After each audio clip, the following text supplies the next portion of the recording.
ঝিনাইদহতে নাসিরউদ্দিন পাটোয়ারির সাথে আজকে যেটা ঘটছে এটা আসলে কোনো সাধারণ একটা বিষয় না। এর পিছনে অনেক বড় কারণ থাকতে পারে। এখন আমি আমার দিক থেকে আমার কারণ আমি উল্লেখ করতেছি। এটা কার সাথে মিলতেও পারে, নাও মিলতে পারে। এটার সাথে সহমত হইতে পারেন বা দ্বিমতও হইতে পারেন। সেটা আপনাদের ইচ্ছা। প্রথম কথা হচ্ছে যে নাসিরউদ্দিন পাটোয়ারিকে তারা হামলা কেন করলো?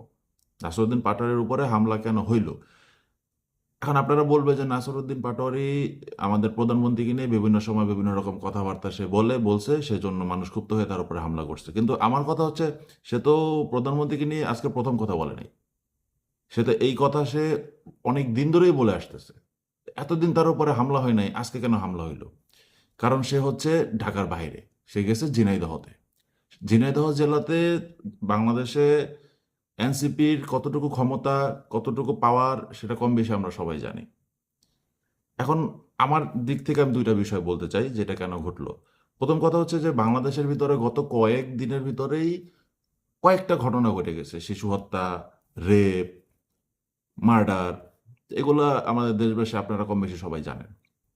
তো এইটাকে ধামাচাপা দেওয়ার জন্য তাদের কাছে আর কোনো ওয়ে ছিল না যে এটাকে এখন এই দিক থেকে মানুষের ফোকাসটা কিভাবে অন্য একটা দিকে সরায় দেওয়া যায়।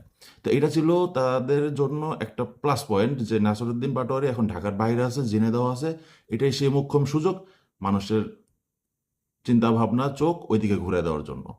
দ্বিতীয় আরেকটা বিষয় ঘটতে পারে। কয়দিন ধরে আমরা দেখতেছি যে আমাদের স্বরাষ্ট্রমন্ত্রী সেই স্টেডিয়ামে খেলা দেখতে গেছে, সেখানে মানুষজন তারে ভুয়ো ভুয়ো ভুয়ো স্লোগান দিতেছে।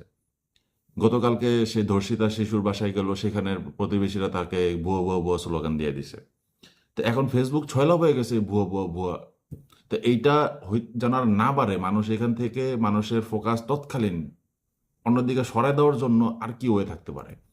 ওই একটাই, নাসিরউদ্দিন পাটোয়ারি। আর সে এখন কোথায়? ঝিনাইদহ। এই হচ্ছে ঘটনা। দ্বিতীয় আমি আরেকটা বিষয় বলতে চাই, সেটা হচ্ছে আমাদের পুলিশ ব্যবস্থা, আইন শৃঙ্খলা বাহিনী। নাসিরউদ্দিন পাটোয়ারি যখন আপনাদের থানায় গেল মামলা দায়ের করার জন্য, তখন আপনারা মামলা নেন নাই। ৬ ঘন্টা সে সেখানে ওয়েট করার পরে আপনারা শেষ সময় ৬ ঘন্টা পরে তার মামলা দায়ের করে, মামলা গ্রহণ করেন। এখন আমার প্রশ্ন হচ্ছে যে এই ৬ ঘন্টা আপনারা কি করছেন? মামলা যখন নেবেনই তখন নাসিরউদ্দিন পাটোয়ারি সেখানে উপস্থিত হওয়ার সাথে সাথে তো আপনাদের মামলা গ্রহণ করা উচিত ছিল। সে তো ওইখানে তার কাছে ভিডিও ফুটেজ ছিল, টোটাল যত এভিডেন্স থাকে সবই তো ছিল। তখন আপনারা নেন নাই কেন? ৬ ঘন্টা সময় লাগলো কেন মামলা গ্রহণ করার জন্য? এই ৬ ঘন্টা আপনারা কার কি কনফার্মেশনের জন্য ওয়েট করতেছিলেন? যে একটা ফোন কল আসবে, তিনি বলবে যে হ্যাঁ মামলা গ্রহণ করো, দেন করব।